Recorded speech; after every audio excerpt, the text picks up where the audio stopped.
All right, all right, all right. What's up, everybody? Happy Saturday. Thanks for being here. Looks like we got Sheppers, we got James, we got Ben Hunt, we got Nick. Oh, I'm playing your track from last week, Nick. I think we reviewed this already, but I'm playing it. And DJ Waters, what are you talking about? Some racing league with no brakes? Ian, driving or motorcycles? What was that? I don't know if I need to know, but that sounded interesting. So welcome to Track Feedback. We're going to go through some music and talk about sound design, song structure, and mixing.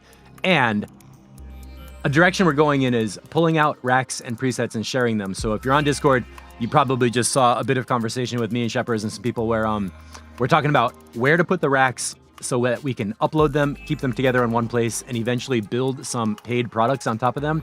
This is really exciting, and this is one of those moments where I'm like, all right, people have been telling me for a year at least, hey, Steve, why don't you make sample packs? Why don't we sell sample packs? People like sample packs. And I was like, yeah, I know, but I'm like, I don't have time because we were doing the record releases and stuff. So now let me just tell you, I have time and it's time to do it. So what I'm really excited about for the next 3 months is to collect as many creative ideas as possible from people in the group and begin packaging them. So step 1 is to share the racks and get them organized in a place where everybody can find them. And step 2 is to package them into a place that new visitors can come in and be like, oh my gosh, I want that. I want to play with it. I want to make sounds. I want to use it. I'm willing to pay for it. And I have the back-end hardware systems to create some quick digital downloads with a price tag and a shopping cart and tracking to share the money and everything.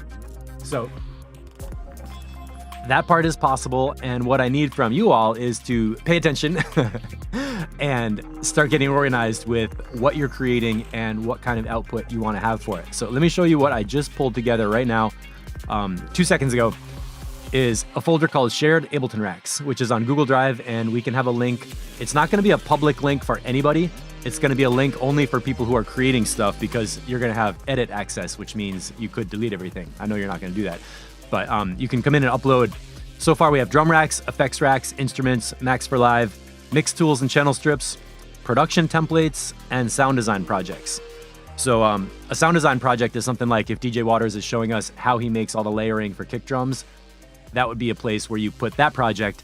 You're giving somebody a tool that they can use to create their own samples or audio files. A production template is something like if you have a really cool song structure that's laid out 5 minutes long, and you want to give it to someone and say, okay, paste your bass line in here, change your kick drum sound, change your chords, and you're giving them a song structure. I guess that would be the production template. I'm going to rename this. Since we have our own language at Mixotexture, that's song form. Sound design projects are going to be sound design. And mix tools and channel strips. I don't know if I really need to do this, but is MX. So SDSFMX, which goes along with what we talk about in track feedback. You need original sounds so your music is recognizable and cool. You need a song structure, a song form, so it has a climax and build-ups and drops. And then the mix, of course, has to drop some bass. So if we can make folders to help people develop those 3 things and turn it into original music, that'll be awesome. Inside instruments, oh, my monitor feed is up. Hey, Randy's here. Inside instruments, obviously, we can have subfolders for bass, chords, leads, risers, synths, ambient pads, sub bass, whatever we want can be in there. And what I want you to do is go to Discord. I just made a new thread called Drop Email for Access.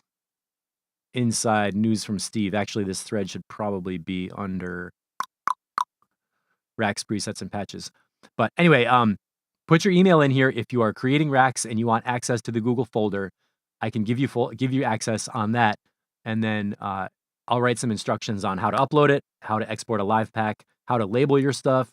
And I would really like it if you grab some screenshots of the rack to show the macro knobs and the rack devices, and then make some kind of a description. I really like the one that AFL did in racks, presets, and patches for his production template, where he just did this, like, what's in here? Has the following groups, just simple text to say what he sees in the template.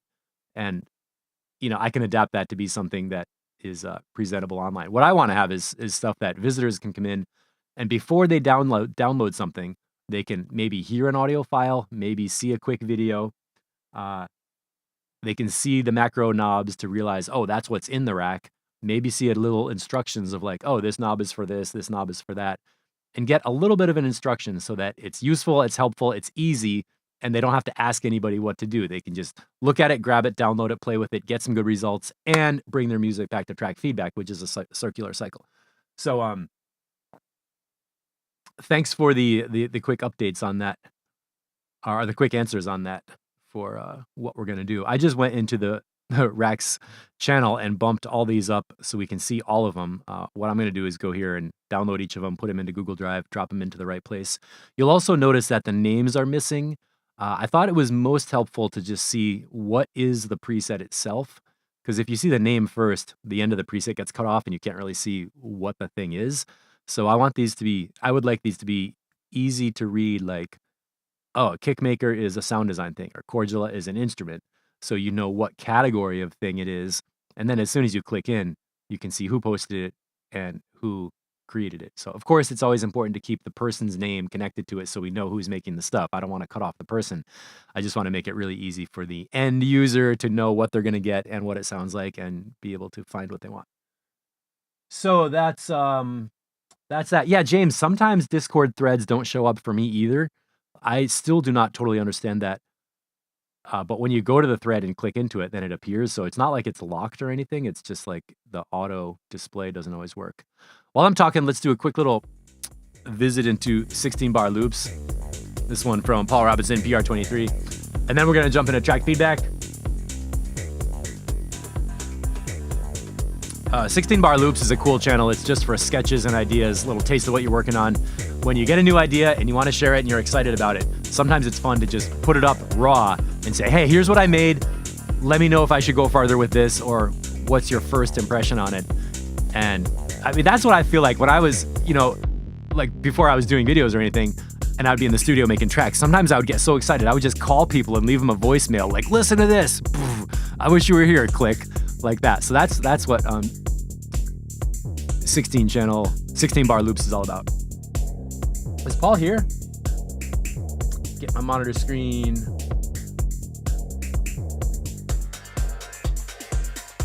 Oh, Ben, should I tag track feedback and everybody will see it? Oh, I forgot that cuts that off. Track feedback. All right, James, let me know if that... Oh, well, you just saw it. Okay. All right. Jumping from topic to topic. Hopefully we can make this sound interesting.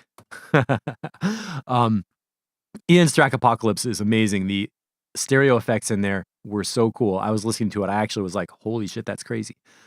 So we did Nick Lab last time. I want to go through Apocalypse. This is done, in my opinion. There's my timestamps.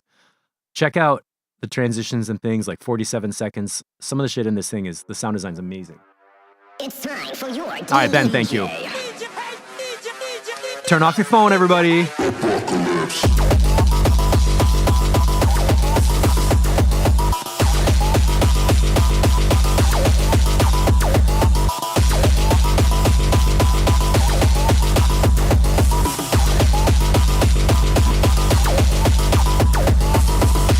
Oh, Paul's here. Good. Hey.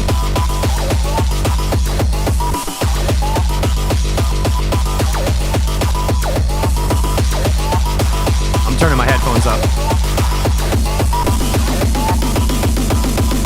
Right here.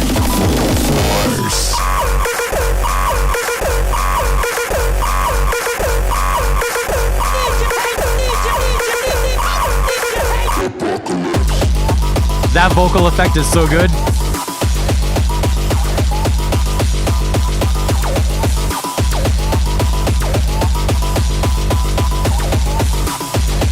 I forget what happens at 121. I want to hear this now.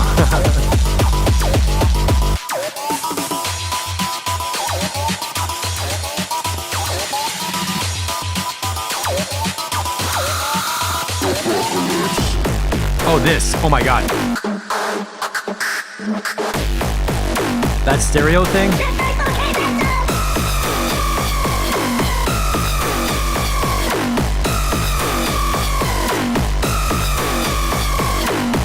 This is where I said it sounds like Apocalypse.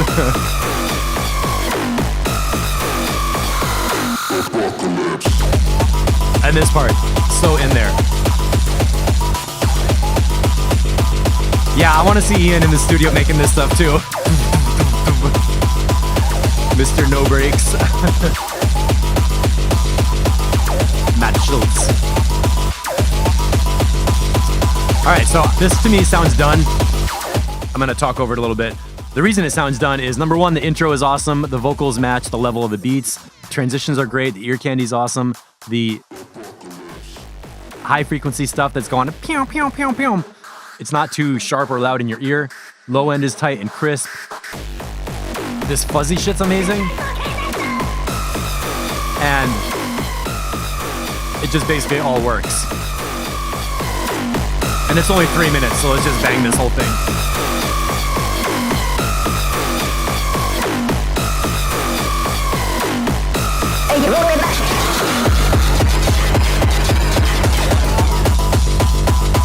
The ride cymbal on top is nice and crisp and clear.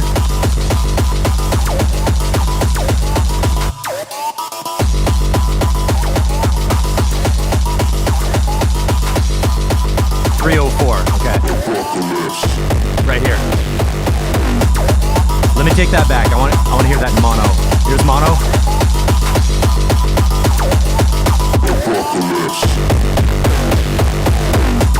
It's just 8 beats. It's literally 8 beats of that fuzz right there. 304.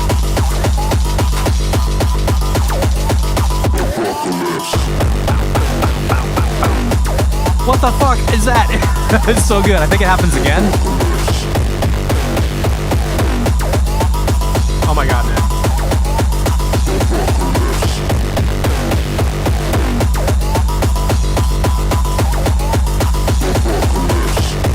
The level matching of these drums is so good. The whole thing is smooth and rough. Boy, that escalated quickly. I mean, that really got out of hand fast. It jumped up a notch. It did, didn't it? My heart's pounding. And it's also like weirdly relaxing. I cannot handle how that's like the faster it is, the more relaxing it is. I guess you have to completely let go of trying to control anything and then you're just like relaxed. So great job. 2.1 done. Sound design is excellent on that. And that's a perfect example of something where we want to see, how did you make that? What were you thinking? How many layers went into it? Can we have the thing you used to make that? Can we see the layers? Can we have the samples? That's a perfect track where we have like a finished track that we could extract a ton of production lessons and digital downloads to share some part of the process. So Ian, let's talk about that. Yeah, that's fierce. It's crazy. It's so short. Also, it drops in right away, like 9 seconds you're in there, which I think is good. This kind of music, you don't need a lot of intro. And really, the sound design is amazing. The mixing is super cool. Everything about it is fun. So we're going to shift gears slightly, thinking about some 90s chilled hip-hop, trip-hop type vibes, a little dusty groove, a little needle drop, a little record, a little sound. Let's see what we got. Ben Hunt. EQ flat, stereo wide. No ads.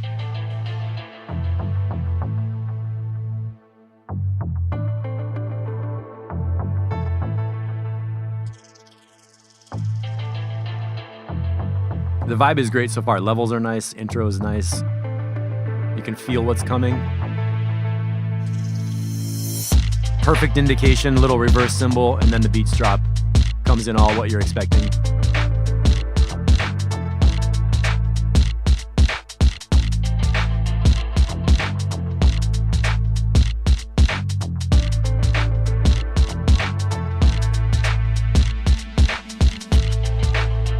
To me, this sounds more like a Kruder and Dorfmeister vibe, and not as much of like a hip-hop vibe. Like when there's more like synths and floaty, dreamy thing, that's like the KND sound. If you wanted it to be more like older hip-hop, it should have like a dusty record sample in there that's like, come on, to make it sound like sampled and that kind of thing. That's not a right or wrong comment. It's just kind of like a directional thing.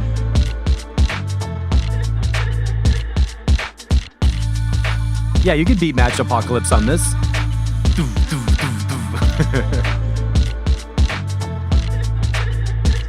Yeah, that laughing sample is cool. What if you added some vinyl crackle from like just the vinyl plugin? I think the isotope vinyl, maybe on the laugh, might be interesting. Or just a straight sample of record needle crackle and vinyl, like.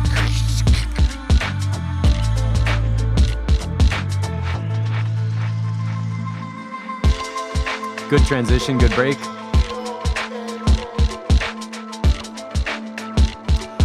Anybody, is the kick drum too big here? I'm wondering if I'm hearing this or, I mean, if that's my headphones or what. I like it loud in headphones. I like how the kick feels. But anybody on speakers, let me know if you think the kick drum is too big.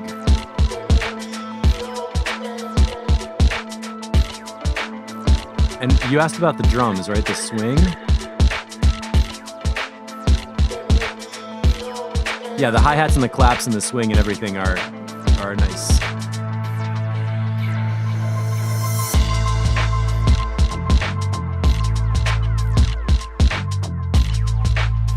It's totally working.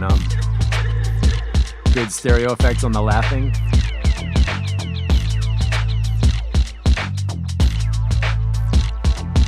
Okay, thanks. Never too big ever. So James, kick is in relation to the rest is big.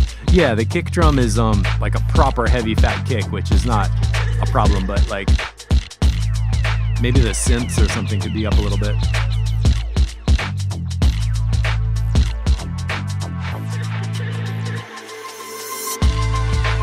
That was a perfect moment, good timing. I was ready for like a little break and something else.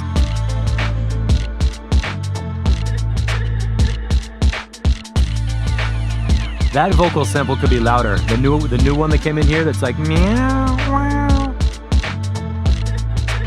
The laughing one is loud enough, but the other vocal could be a little louder at this end of the track part. Yeah, version 1 is like, it's working. You know what else is a good sample for that 90s hip hop vibe is some kind of brass horn sample, like a little trumpet lick or something from some unknown, not like Miles Davis, but some kind of sampled brass instrument that just adds a little rhythmic lick with a little melody thing in there. That can definitely kick the hip hop button. Do a bandpass filter on it so it's kind of squeaky and thin and sounds far away. Nice filter sweep at the end. I mean, that's great. That's totally listenable, playable. You could put that on a mixtape and it would work. And the drum swing is definitely cool. Trip hop was a dirty word. Yep, good notes. Matt Schultz, enjoy yourself. Take pictures of your food. Everything Matt's like, put the camera right in the food. It makes me hungry every time. Ben, I don't know. That version 1 is super good. I think you could probably take the kick drum down a little bit relative to the rest of the track just to make sure that it doesn't lose definition on the mids and highs. So it's a situation where the kick drum is not wrong, but some of the other stuff could get kind of pushed back if the kick is like... Yeah. Oh, you had a jazzy Hammond riff going on. That's exactly it. Like that organ, Jimmy Smith organ kind of thing.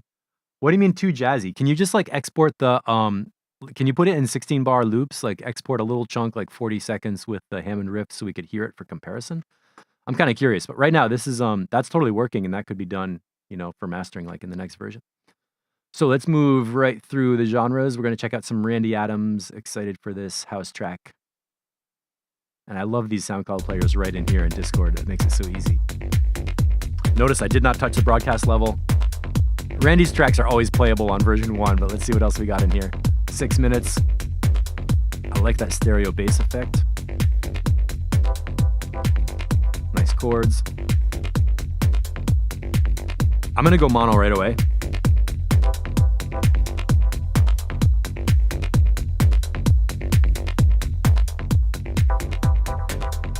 Just want to make sure we're not losing bass in mono. That's mono.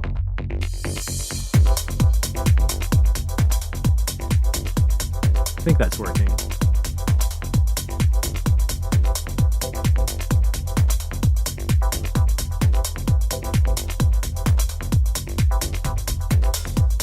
Yes, that hi-hat vibe is totally on.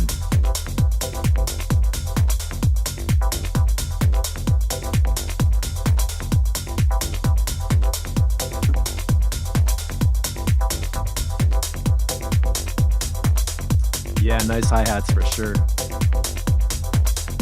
It's so simple too. It's like kick drum, bass line, some interesting effects, a chord patch, and then hi-hats and claps.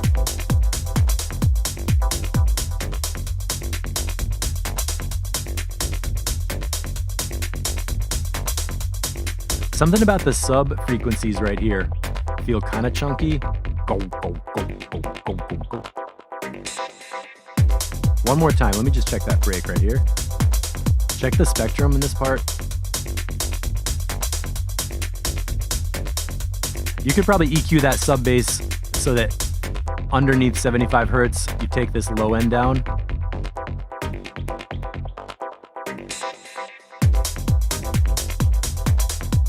Because something about that bass line is a little bit like thump, thump, thump, thump. I don't think you need quite as much sub bass in there, so maybe go to 75 hertz, take a low shelf EQ, and just take it down. One more time. I'm going to try that on the board and just see what it sounds like. Okay, here's the break. Low end out.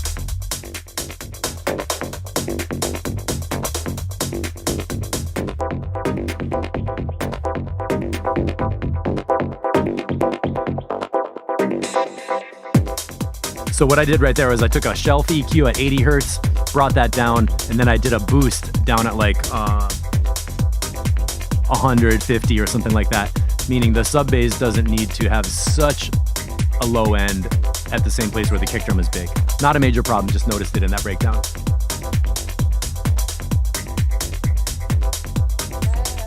I like that vocal sample, perfect.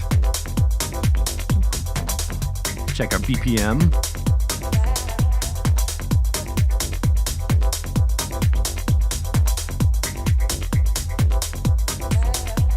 Right on the deep house vibe. A little fast, you could push it.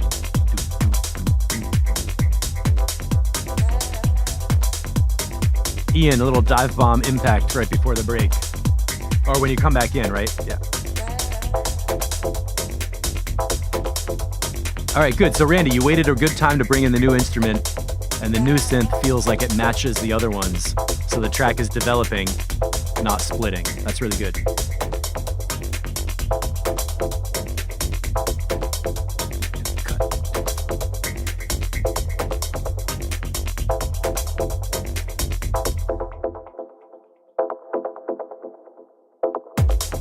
Okay, I would have cut the hi-hats at 248, just like 4 bars earlier, and I think you could use a riser. Let me count it from here. Okay, 1, 2, 3.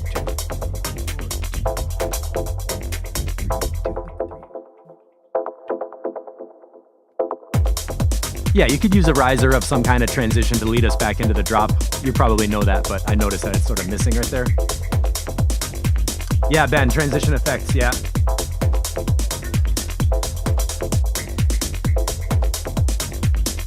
And that vocal sample, it would be really good to put the vocal sample right before that drop so we hear it clearly and get that very personal connection to the voice.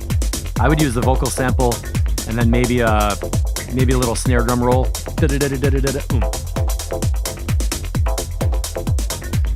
James, I noticed it's a little fast for Deep House 129. It's a little fast, but you could just play this and pitch it down to 126 or something and be fine. And you could also play it as, if you're in a fast set and you want to build down to a slower set, this would be a great track where you could keep the energy up, or you could use this as a bridge track in a set to get to a little more chill place if you wanted to. So I don't think it's too fast, but it's at the top end of Deep House. Yeah, so that vocal sample, wow, wow, wow. That was the one I was thinking about for right there at 250 or something. You know what I like about this track is the feel in the sub bass where it's like this thing. Dum, dum, dum, dum, dum, dum, dum, dum, dum. I would like to feel more of that percussive sub kind of a thing. Do, do, do, do. Wait, let me roll this back. Did we get that? When we heard the sub bass alone, right?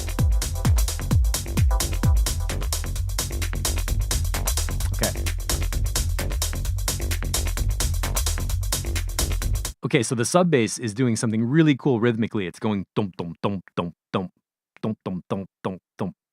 However, we can't quite hear the space in between those notes. So one thing is that there's a lot of sub bass frequencies that are just like woof, woof, take a long time to kind of develop and like woof.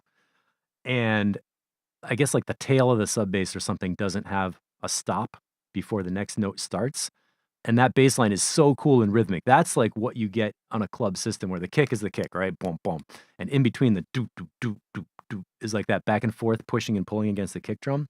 So if you could get that percussion element of the sub bass to feel more distinct of each note happening, it would sound really good.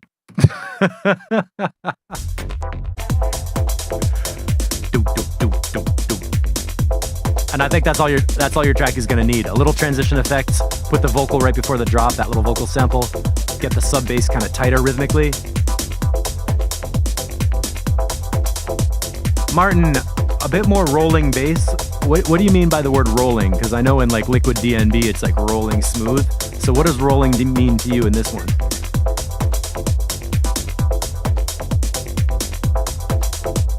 Chuggy, chubby. Yes. Yes, bring. Yeah. Everything about this track, I'm loving it. Really digging it. Let's get to the ending. Ooh, there's a new little sound.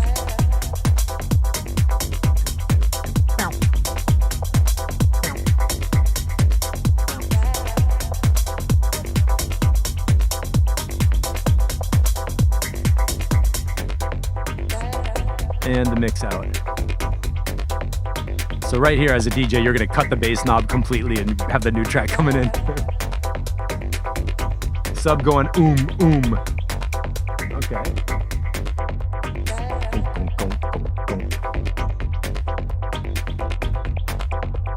And the high frequency effects here are super cool. That like clicky.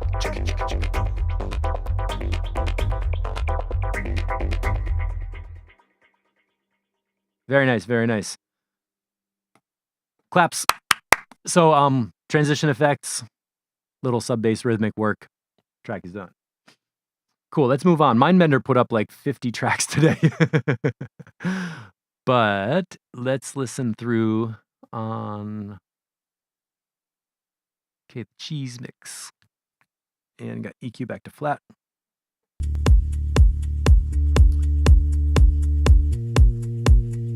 Oh, this is, the big snare reverb at the beginning, vocal a little bit louder.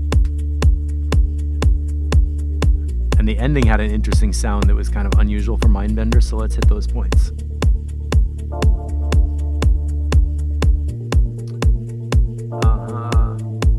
Raise your hand if you were eating pizza right before bed last night.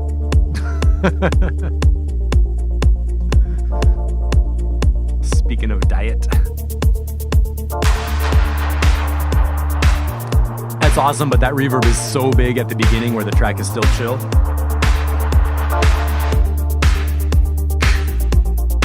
It sounds like a Peter Gabriel 1989 kind of reverb.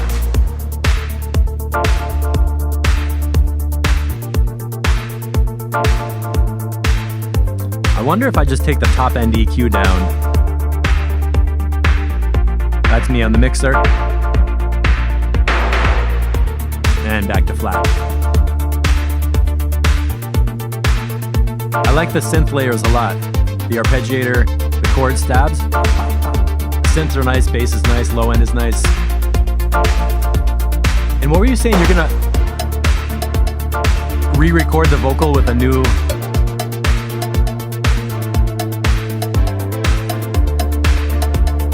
Okay, so some reverb, yeah.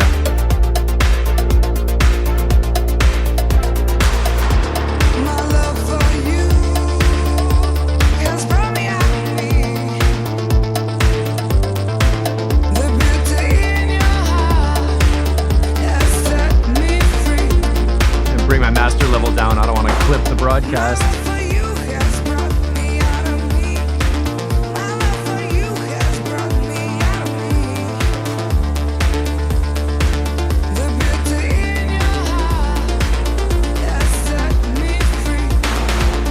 And those claps are a little bit like they're really loud.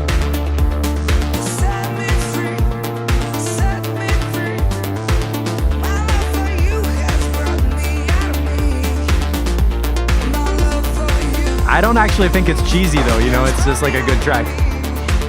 Okay, so we talked about the reverb of the vocals. Let's get through some of the sounds coming in later are really cool. This is almost like a theremin.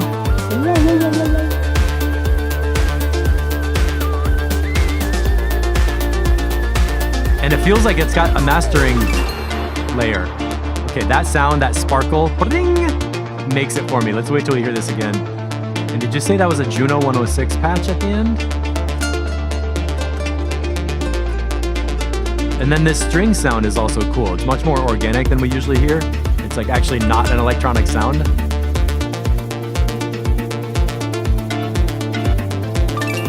That sparkle sound is great.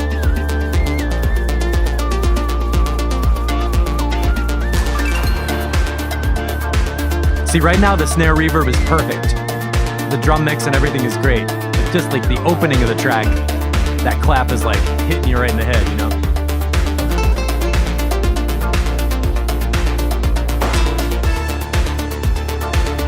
Keeping on strong after 5 minutes.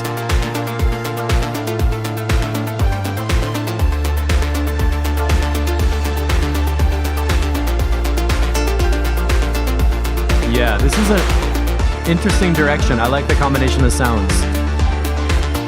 The strings taking it up a notch.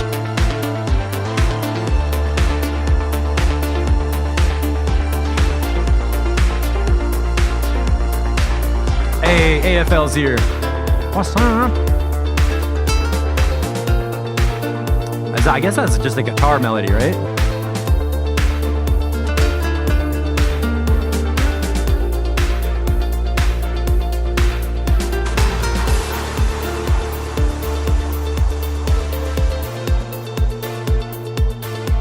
Shepherds, are these the chords that you thought are too loud?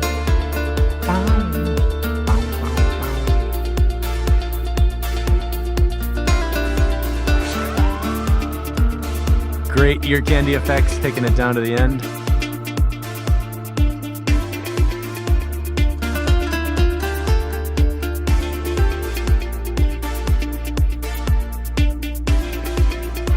Okay, so Paul is getting a little cheese from the vocal.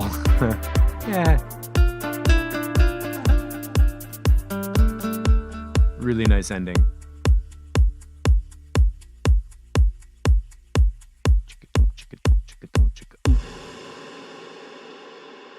And that's kind of a Shepherd's ending with that big reverb. Oh, a Spanish guitar sample you doubled with some VST. Yeah, this is interesting. I was really, I was happy to hear some sounds we don't normally hear, and the changes are minor, basically. So let's hear that. I guess the biggest thing I want to hear is like the new vocal, because that's going to change the mood or the personality a lot. And then do whatever you want with the mix. I'm sure it's going to be better next time. Now, the Golden Llama. I'm going to add some bass notes on here. Oh my God. The mixer's crackly already. It's a pretty new mixer. Got to spray it out with some deoxidizer. La la la la la la. And is Donat's here? I guess I'm closer to Donat's time zone, but not. So let's check out my Golden Llama.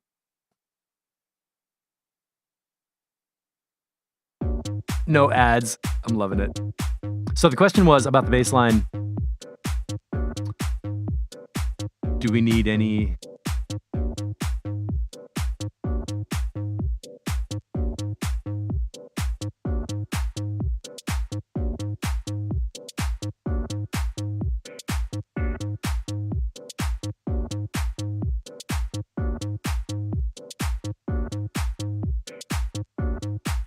Push this up a little bit.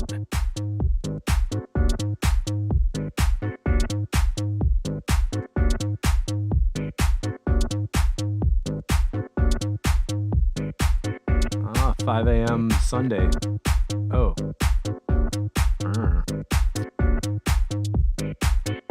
Yeah, Ian, that's a good point. If the vocals are not recorded specifically for that track, it does feel like you kind of built a track around something else. I don't know.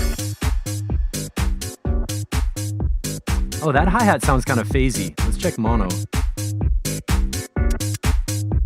Stereo. Mono. And around here, let me play I'm going to cut the bass on Donat's and play along on some bass, right? So here's what we have so far.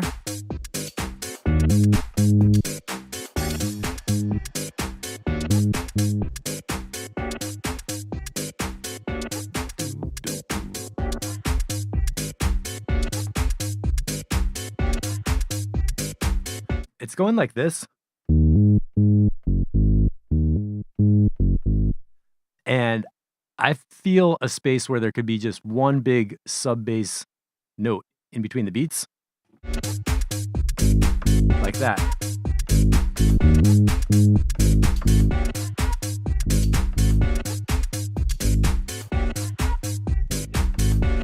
Keep it simple.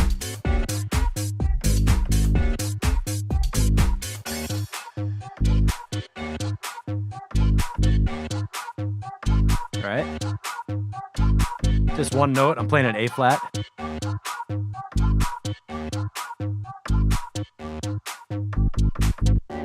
Little variations like that, so it has a low octave bass to land on, because the bass you have is going up all the time. Boom, doo doo doo, and you have a little blip.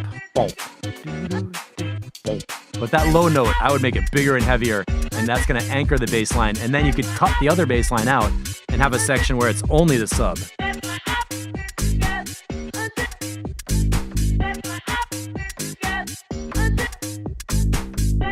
Something like that with just variations that you enjoy on the low sub.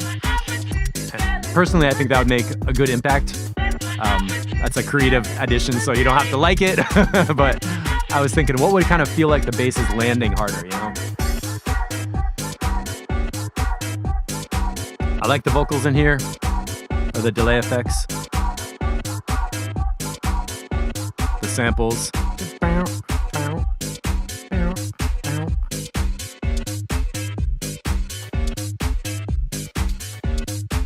And Danats has a great production template where you know the drops are coming kind of on time or like at the right moment when you expect it and you need something to change. So I think Adam would be a great person to make some Ableton templates. It's like Jack and House type tracks. Here's the layout. Swap out your sounds. Don't use the illegal samples. And then he could show his tracks and say, here's what I do. You change your sounds, follow this template, and you'll have a track that sounds like this kind of a flow. This is a good example of something where the song form we could extract and use as a template for other tracks like this.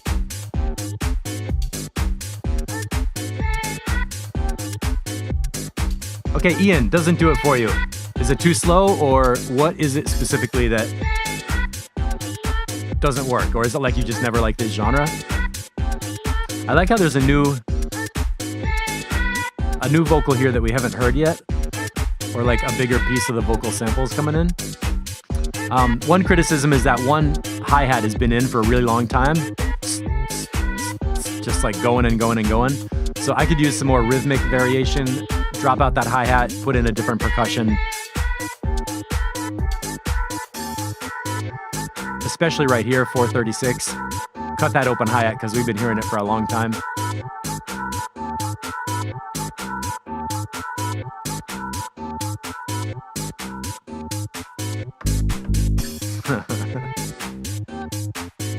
And some kind of like long snare drum build or transition effect or something.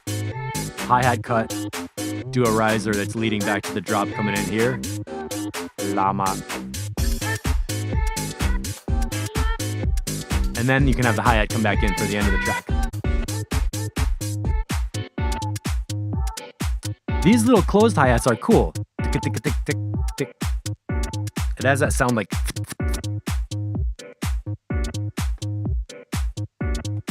So don't get addicted to your open hi-hats, people. A quick suggestion is to skip through the track like every 30 seconds or every 1 minute and ask a basic question. Is the first drop the same as the end of the track in terms of percussion sounds? Like you got your drum rack or whatever with hi-hats, claps, snare drums, closed hi-hats, cymbals, rides, crash, whatever.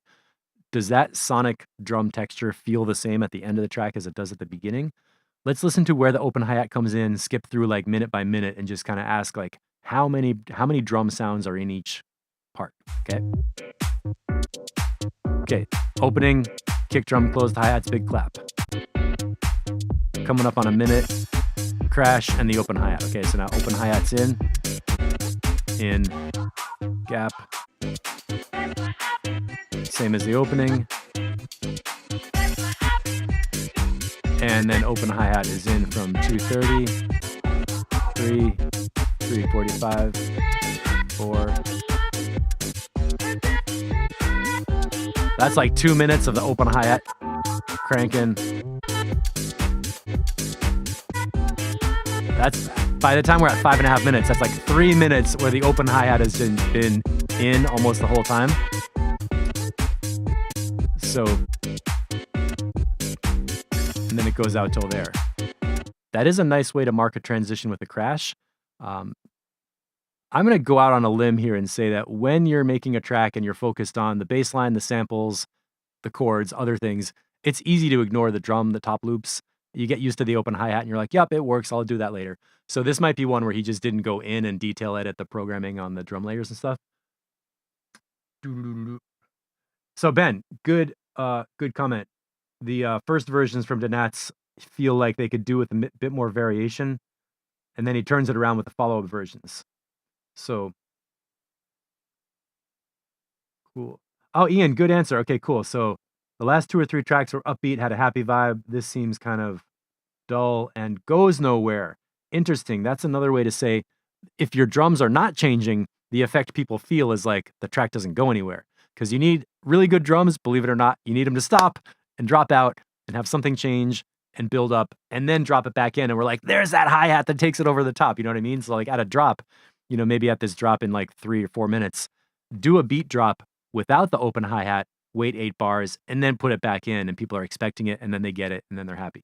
So it's kind of like you need to take things away and give less duration of the really thick part with all the drums in there so that it sounds better. So yeah, Ben, I think you're right. I think the development of the percussion comes a bit later in the Donats production process. He might even be laying out sounds and mixing first, and then subtracting sounds to make it feel good. So great comments. Shepherds, my element blocks are always 8 bars long, so I know if I put 2 in a row, there must be a lot automated. Otherwise, it gets boring amazingly fast.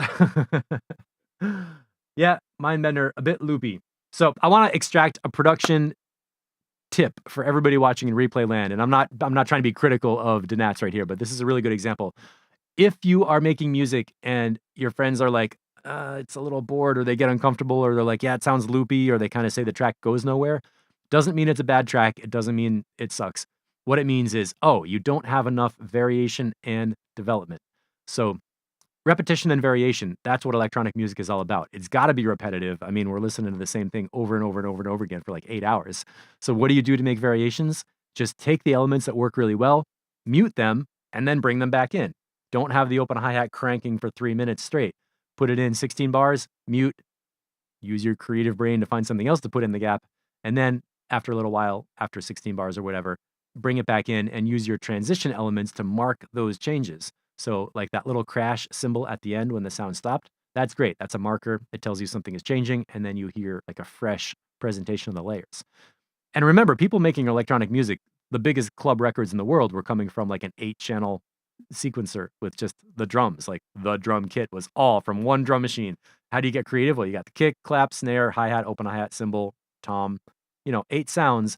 And somehow you mute and alternate and bring those back in to make a really interesting track. So you don't need a lot of sounds, people. You just need to change the ones you have so it's unexpected and also gives you what you want in a way where it's like, oh, that's what I needed. No, it's a fine line between being predictable and unexpected. So Donats, good stuff. Let's hear another version of this. Put in that low sub bass, bottom bass note, and keep going. So Melvis and Mindbender. Check my EQ, stereo, to the deep. And what's he looking for on this? Change the beat to a simple disco beat, version 2. Mindbender. So I think there's going to be some Melvis bass. Slow house jam. Here we go.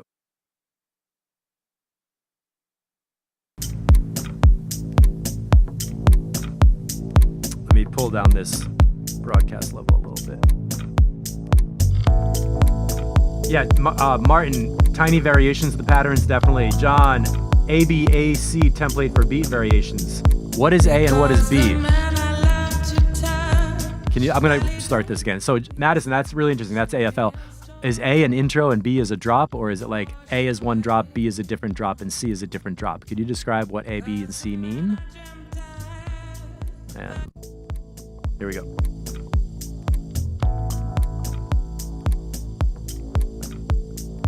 Because the man I love to This vocal sounds great, nice and loud and in front. You can feel it.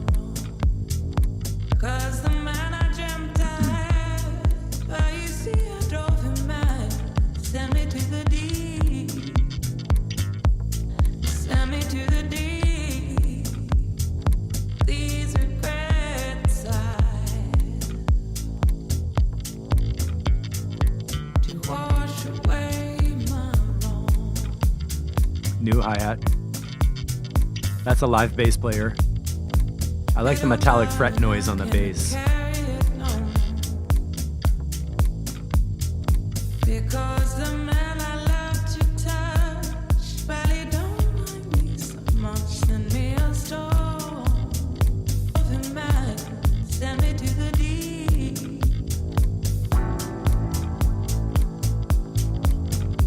These are great tips coming in the comments.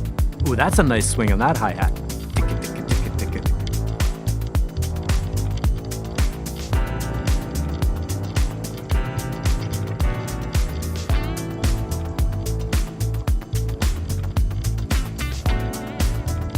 I think the guitar melody could be a little louder. The piano is loud. Yeah, that guitar needs to come up, and the piano has a little too much brightness that's overlapping and masking the guitar.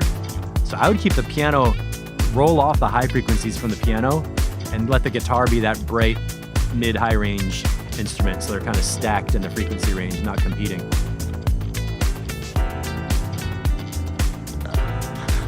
I like how you process the bass. It sounds natural and real, but the thump down here is like working.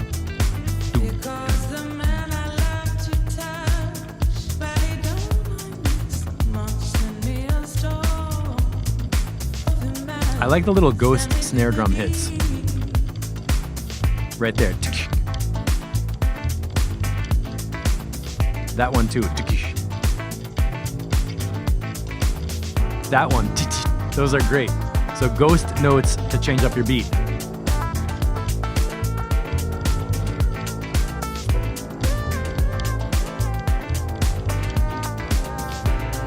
Yeah, turn up the guitar, man. It's nice and dark too, that minor key signature.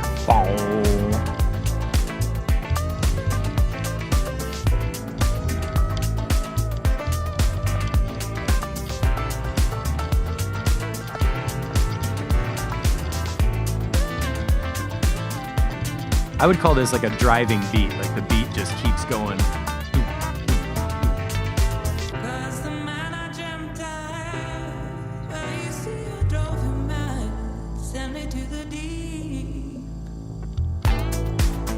Okay, right there, the piano was a little loud compared to the vocal.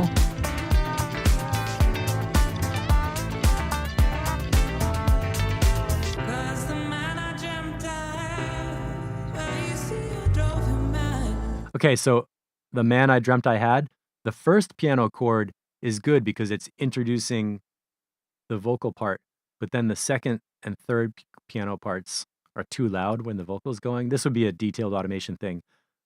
Let's just check that one more time.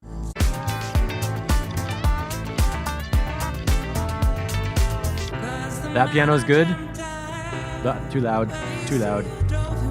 The fourth one is good.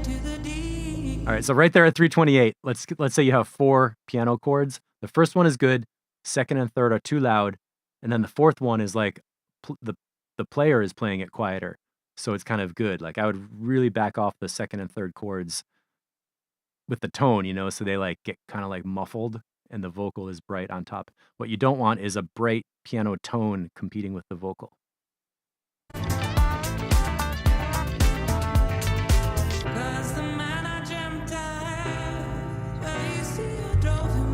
That fourth chord has a much softer tone. I think you get the idea. And then you flow right back into the beat. That's a subtle difference, but with a vocalist, you gotta stay linked in with the voice and the person, right? And not have other things like Randy, vocal's a bit off. Are you talking about pitch or rhythm? Because I hear like that bluesy kind of bent notes. I didn't notice it was being off, but I'd like to know what you think.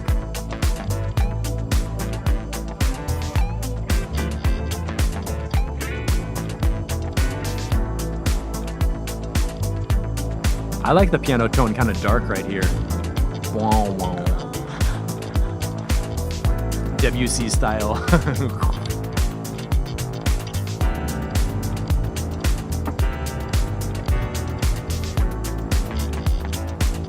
Good jam right here. Do we get more vocals?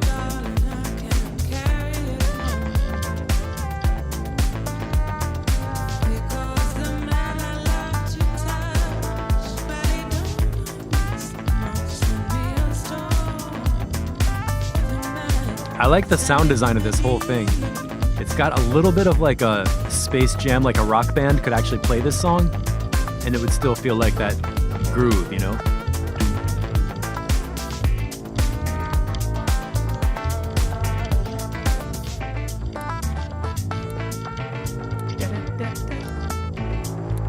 A little bit of like a funk pentatonic kind of sound.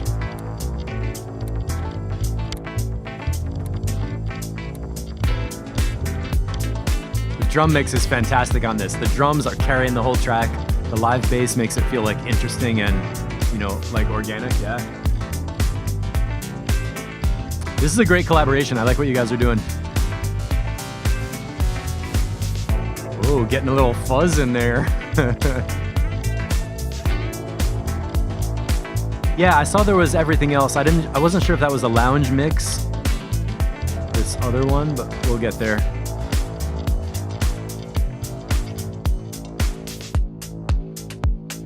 And the mix out.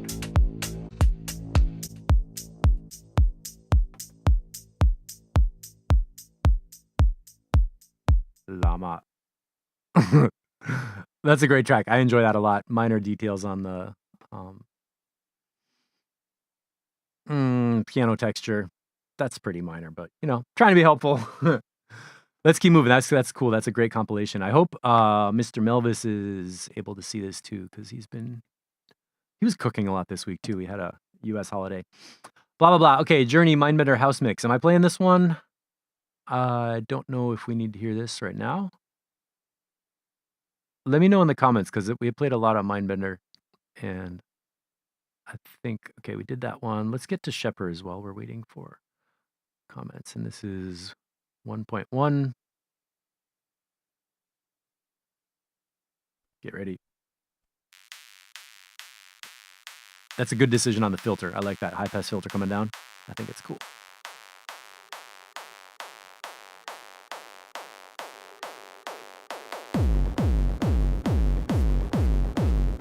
Push this up a little bit.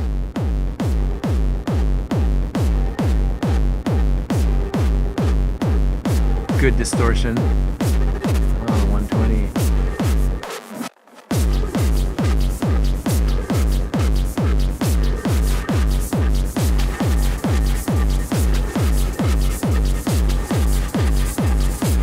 Okay, Morton, thank you. I thought I played that before.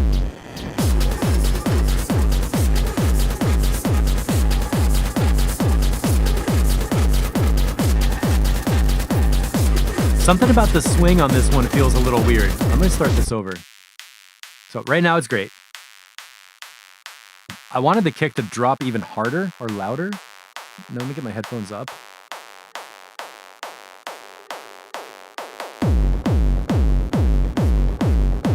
Okay, so far the swing is good.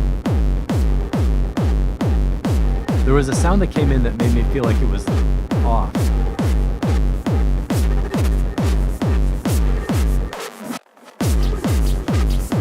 That little high one. Beep, beep, beep, beep, beep, beep. Felt a little bit.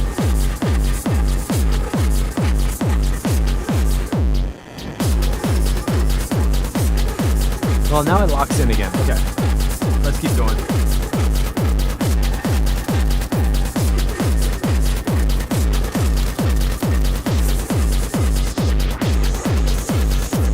There's a hi-hat that could be louder, like ticka ticka ticka ticka ticka ticka.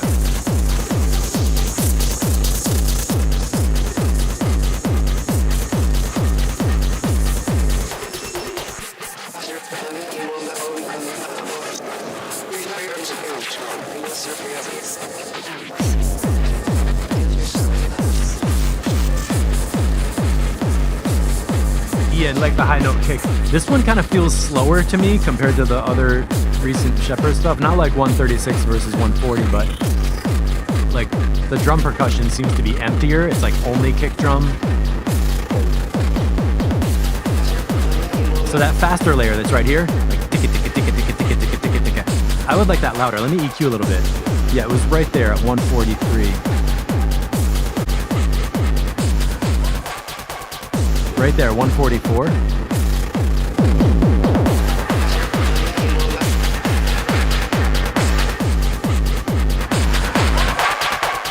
That was me on the mixer. So that ticky layer is really important to give that fast feeling of like ticka ticka ticka ticka. I like those kick drums. One more time.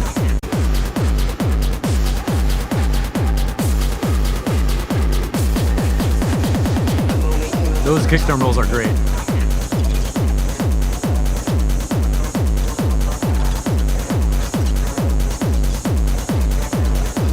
The mix is sounding good. Nice stereo field. Let's just check mono.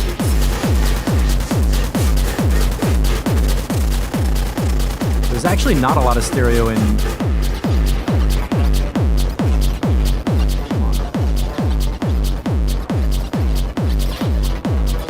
I like this high frequency layer.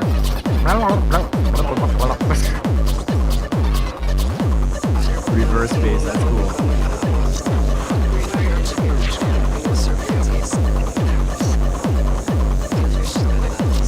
Those glitchy vocals are cool. Can those be louder?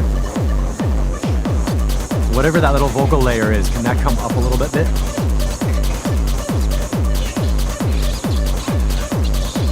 You know what else I feel like I would enjoy in this is a really loud closed hi-hat. It's like,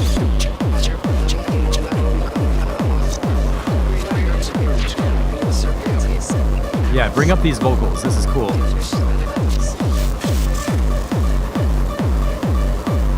And then here.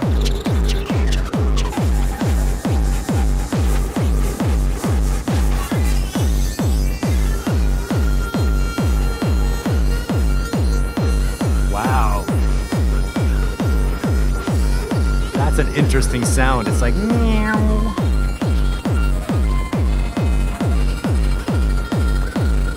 What is going on with that sound? Great sound design. The world of sound inside this track is interesting.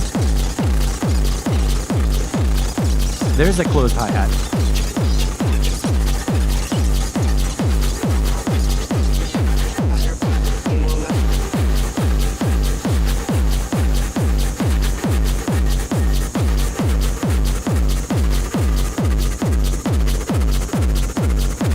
Interesting. It feels like a flutter, like brrr. This part's cool. Chicka, chicka, chicka.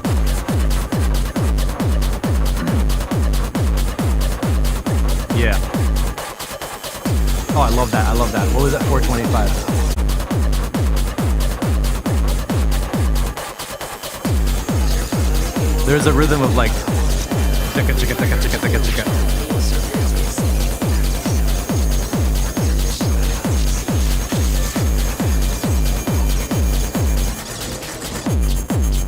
Oh, that's interesting.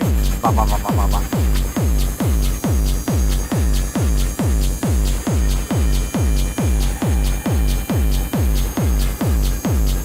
Okay, and taking it out. Let's hear the reverb bloom at the end. I bet we're gonna hear it.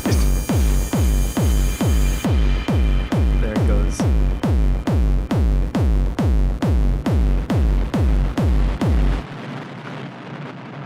And the reverb bomb drops. Okay, this is really interesting. We're having a similar problem like in the Donats track where it feels like it's going on for a long time without something happening. And a lot of bad feelings come from that where people are like, oh, a track doesn't drop, doesn't go anywhere, it's boring, whatever.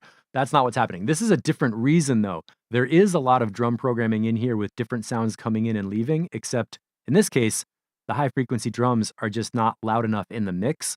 So they're not presented in a way that we can actually hear the changes that are happening. Possibly because the track is all about the distortion sound. So maybe we can take a guess and say, okay, the person making this track spent a lot of time on the distortion, really loves it. And subconsciously for them, they can hear the drums because they're kind of the one doing it. But for other people, we're just getting mostly a repetitive kick drum without variations. I really like it when there's little rhythms in the high frequency percussion. I was making that sound ducka chicka ducka chicka. That was at, where was that, 426 or something?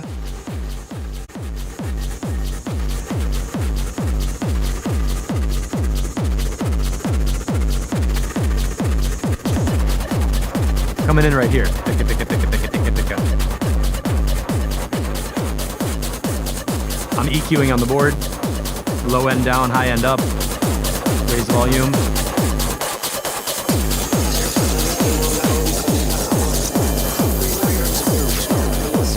Now that didn't really bring out the percussion because there's also some high frequency stuff in the synths. So this is not, if I want to get more hi-hats and more of the clicky kind of percussion, I can't really do it with EQing on the board because the synths have some high frequency. So that means it would be hard to fix this in mastering. What you want to do is go back to the production level and raise up the top loops, I guess you'd call it, like whatever your snares, claps, hi-hats, rhythmic, clicky kind of stuff. Raise that up louder relative to these high frequency synths. That'll pull out the micro rhythms, make the track feel more interesting, and let us have all that kick drum distortion in your face nice and loud. And Mindbender is describing that as the track would benefit with some rhythm. Really simple. It feels like there's no rhythm because it's boom, boom, boom, boom. Distortion texture is amazing. It's great. It feels awesome. You get the message from the very beginning that distortion is what this all is all about. So to basically fix the problem in the track, just bring up the drum percussion. Watch out that the high frequency spikes don't get too big when that synth is going, and the track will be good to go. One more time. This is loud.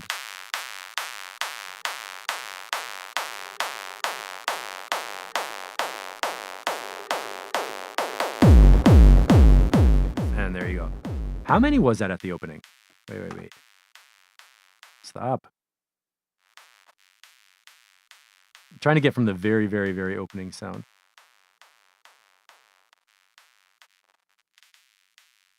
Oh, 2,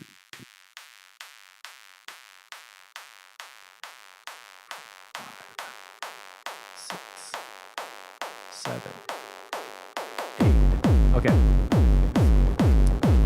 I'm assuming that's an 8-bar intro. I couldn't quite get the SoundCloud player to restart. As long as it's not 12 bars or something off like that. Oh, Shepherds, you know what we're talking about. Good. Yeah, that kind of low kick, they eat up a lot of headroom. Good points. I'm glad that makes sense. Yeah, let's hear version 1.2, and everything else is done. The layout is cool. The arrangement's cool. There's that classic Shepherds thing of like sounds fading in and morphing and tweaking and then going out again. You made a good comment earlier that when you're looking at your track in chunks of 8 bars, if you see 16 bars where there's a sound repeating, then it's time to automate and change that sound over time. And everybody in producer land, remember that when electronic music was coming from hardware only, we didn't have automation. We didn't have a visual timeline. You never saw your track on screen. You only heard it while it was playing. And if the person got bored, they would reach out and grab something and tweak it to make it interesting again. So if you're listening to a track and you get bored, you know what you do? Reach out and tweak something and make it interesting again. It's really that dumb. It could be a mid-range EQ knob, like just like do something to make your tracks change over time. So when people are listening to it, it feels like, oh my God, somebody's inside there tweaking knobs, having fun, and the music is going to feel fun. Even if it's the hardest, darkest techno, you can still hear somebody inside it going, wow, wow, wow. And that can be fun too in a distorted way. So let's dip into the journey. And Shepherds, nice work. EQ back flat. Your music is getting high quality. Changelog is awesome. I'm looking forward to the next version of that.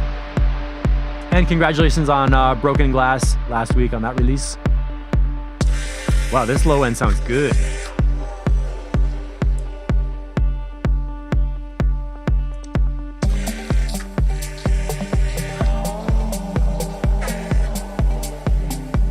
And this is the journey we heard before. Little rework, acid lines. So we're gonna just clip through and check out what kind of sounds are happening here. Originals ready, some remixes to be done, then put it out. Yeah. Yeah, Martin, you're definitely a knob tweaker in your tracks. I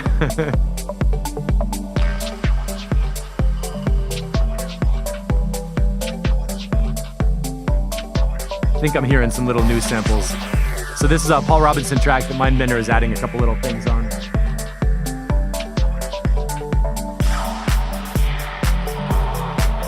Is that a new layer?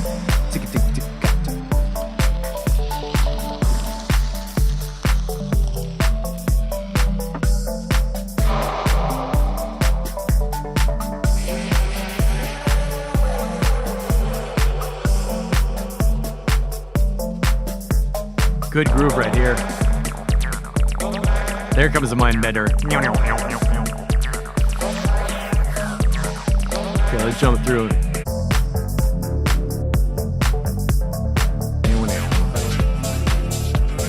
Oh, damn. I think the open hi-hat is like the instrument of the day. Getting some finger wags from me on this one.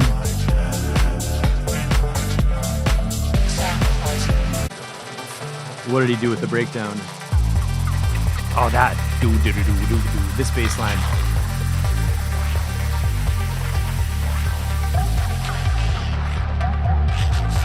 Yeah.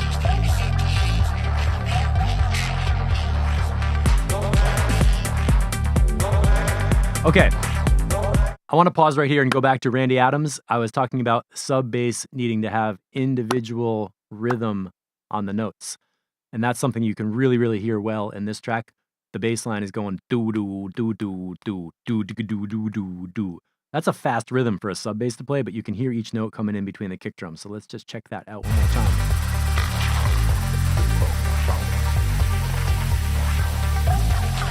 Right here. That's so tight. Dung digga dung dung dung dung.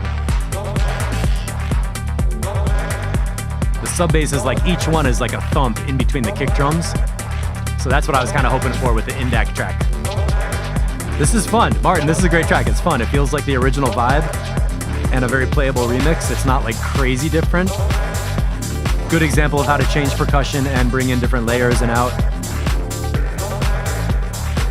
Paul Robinson, a bit biased, but if the remix is manageable for you, that's good then.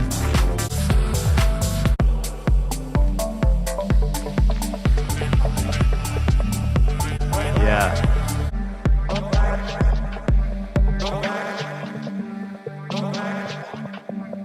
I dig it. I dig it. I dig it. I dig it. Final 100 times. Final master. Oh, this is that for all the ravers. We're just gonna skip through. Super acid vibes, right?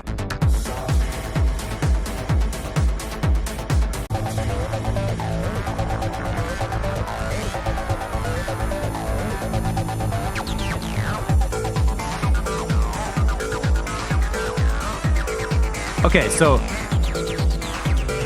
have a question about the sound processing on this. It's either a ride cymbal or a hi-hat. When the drop happens and the cymbal comes in, it's changing somehow like a phaser. Can you tell us what is happening on these? Is that a slight pitch shift? Or a filter setting? Something's happening, so each one of those drum hits sounds a little bit different. Like, what are you doing on that?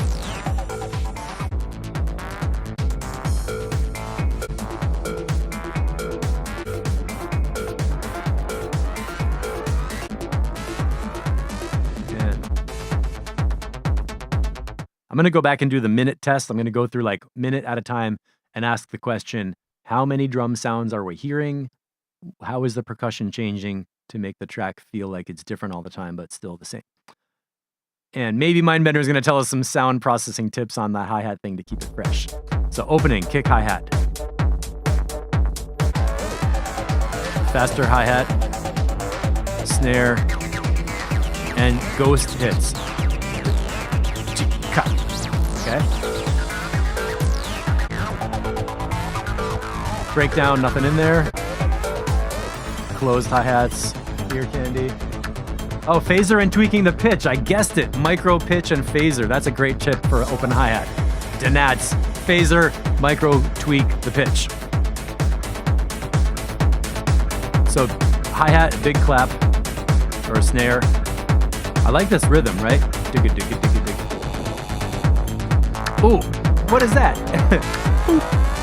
It's almost funny. The other percussion drops out and there's like a bell.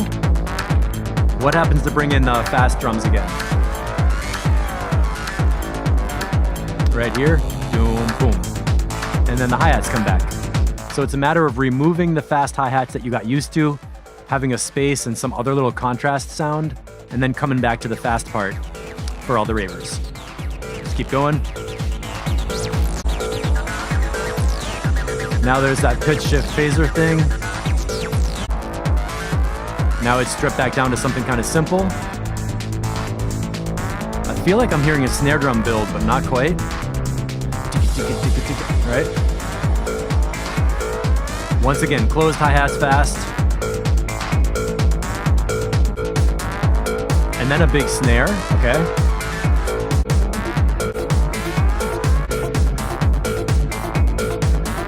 All right, so we can make a cycle. Let's say you have 4 phases of drums to make something interesting.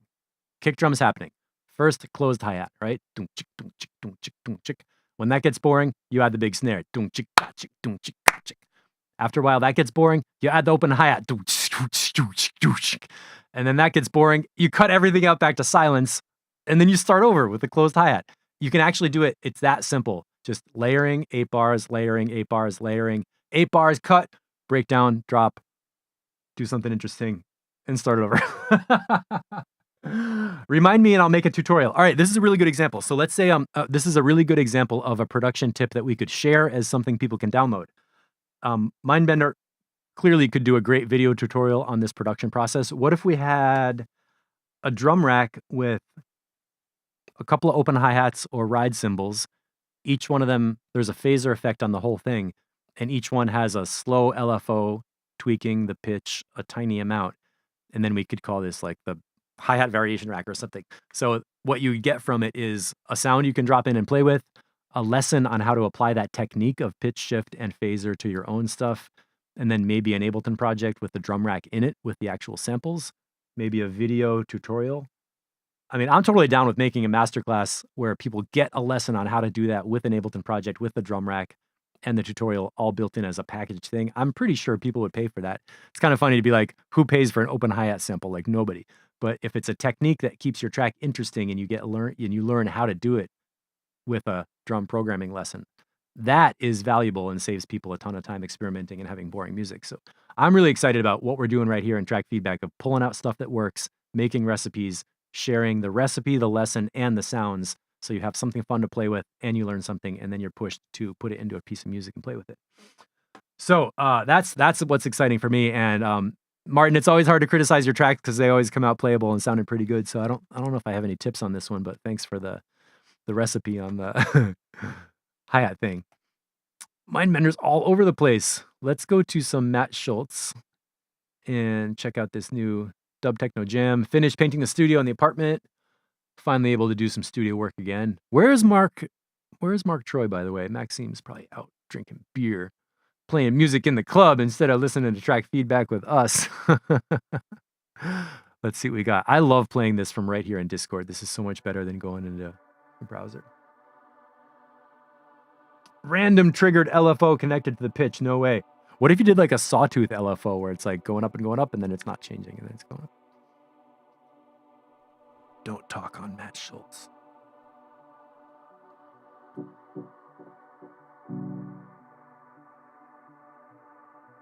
Okay, so the idea started a few days ago. 75% of the musical work is done, no mix. None of the typical ear candy at atmosphere. Okay, so... Oh, this is just today, 3:08 a.m. What? I don't want to hear Discord notifications, so... Mute all messages. Is that going to work for everything?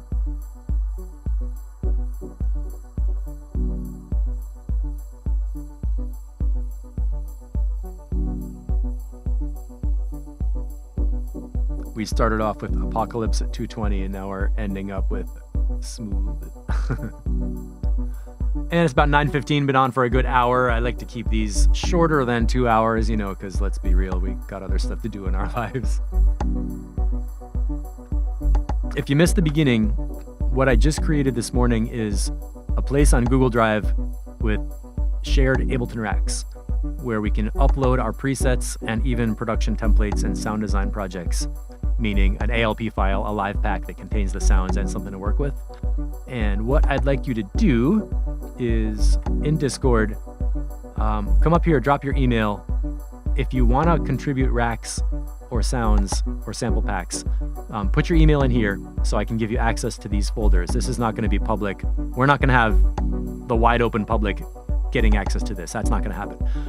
What I'm going to do is take the stuff that's finished and upload it into a member site that I have where people can sign up with their email address, pay what you want, $0, $5 or whatever, and get into our whole collection. And when they're on the member site, they're going to have a screenshot of what's in the rack, a short list of what's in the macro knobs, like 8 bullet points with the labels, a quick description of what is it, instrument, effects rack, mix tool, preset, playlist, not playlist, like live pack with something, a playable live set. And some of those can be free and some of those can turn into paid products. And I'm really interested in developing a couple things. Number one is a sample pack that people can buy to get sounds. Number two is a recipe for how to make samples, like an Ableton project with a sound design homework that you can use these things to make your own samples. Number three, an Ableton template where you get a song structure where you can plug in your own sounds and make your own track that fits that structure, but it's not copying the sounds. Number four, like a masterclass where you have a video you can watch to see how somebody does something and you get an Ableton project to work with. And number five is just a plain preset, like an actual device rack that does something really cool that you can use to play your own sounds, make your own effects or something like that. So that's a bunch of small digital products that we could easily make, like quickly, get them up for sale, spread the money around so you sell stuff that you made and you get money from it. I can help collect it and put it out in a place where people can find it. And I really think that'll be an interesting thing. Basic channel vibe on this.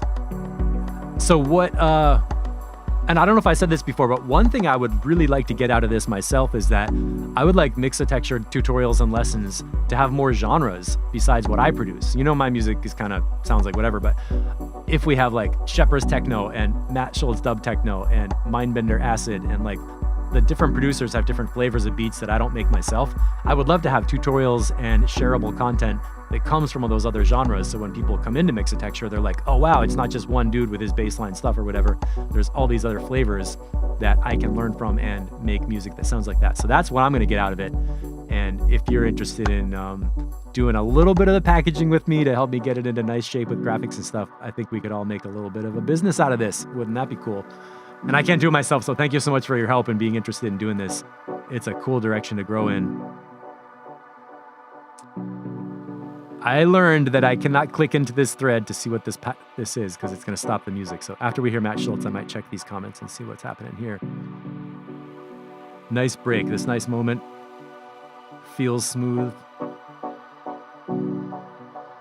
I always listen with Matt. Is he modulating the delay time, or what's happening to make those chords sound so interesting, like over time?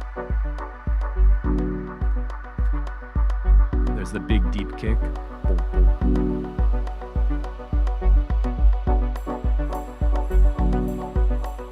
That cymbal is a good candidate for a pitch shift phaser sound.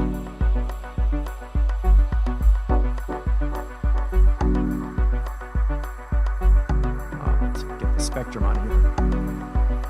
I like the hand percussion too. I would put a tight reverb on that hand percussion and bring the reverb up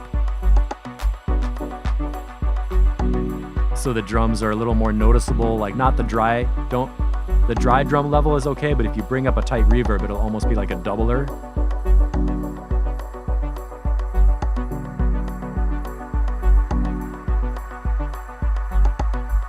Like that. That's my effects. Here's the dry drums.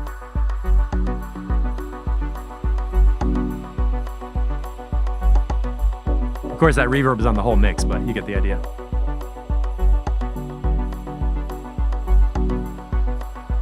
Okay, Morton, yeah, the video recording part. I've done a lot of that. I've worked with OBS and that's free. So if anybody wants to learn about how to use OBS to record a video with just the Ableton and the Ableton screen and Ableton audio first, that's where you start. And then the next step is to get your voice with a microphone recorded and synchronized with the audio mix and everything. It can be a lot of audio routing. It's kind of annoying to set up, but once you get it, you just leave it and it works the same way. So maybe we could do some OBS video sharing tutorials. I have those somewhere. I did a lot of that during the beginning of the pandemic with another project. We had a whole tutorial on how to set up OBS for teenagers. That might be online somewhere.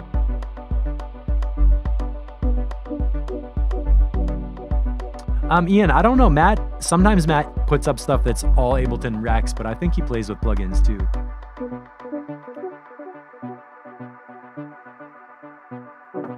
So right here, we need the train station voices in the background for atmosphere.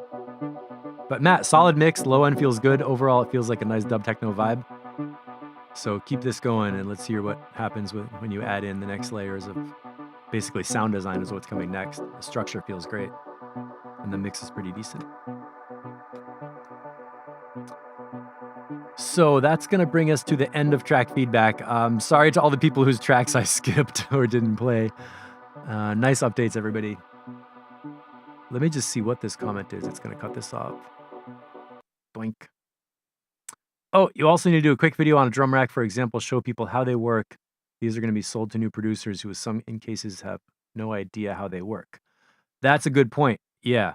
I like making tutorials on how to do, like how to get into Discord, how to make a live pack, how to save your sounds and collect all and save, to give people the instructions on how to make the stuff to share and then make it easier to share. So that's a good point, DJ Waters.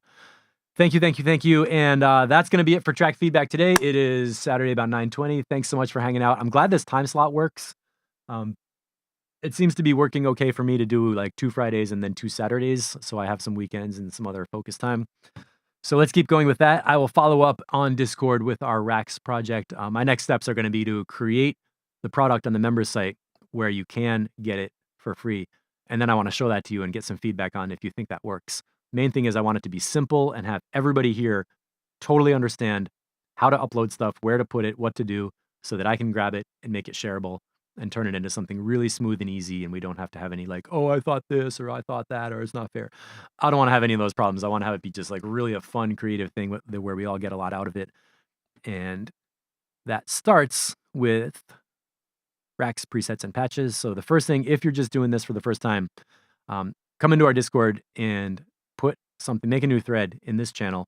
And from there, we can pick up on it and talk about what to do next to tweak it. So that's it for now. Let me get to broadcast software. If you have any questions, I'm Steve@mixdetector.com, where you can find me in Discord. Thanks everybody for watching out in replay land. We're doing track feedback once a week to help take the best ideas in your brain, make them sound good in the music by touching up your sound design, song structure, and your mix. And now we can look forward to racks, presets, and patches and templates of how we actually do those edits to share our techniques and spread those out there. You're welcome, everybody. Thank you, thank you, thank you. And I'm going to go eat some breakfast. I'm sure you guys are half drunk by now watching football or whatever. So I'll see you in Discord. Take it easy. Have a great weekend.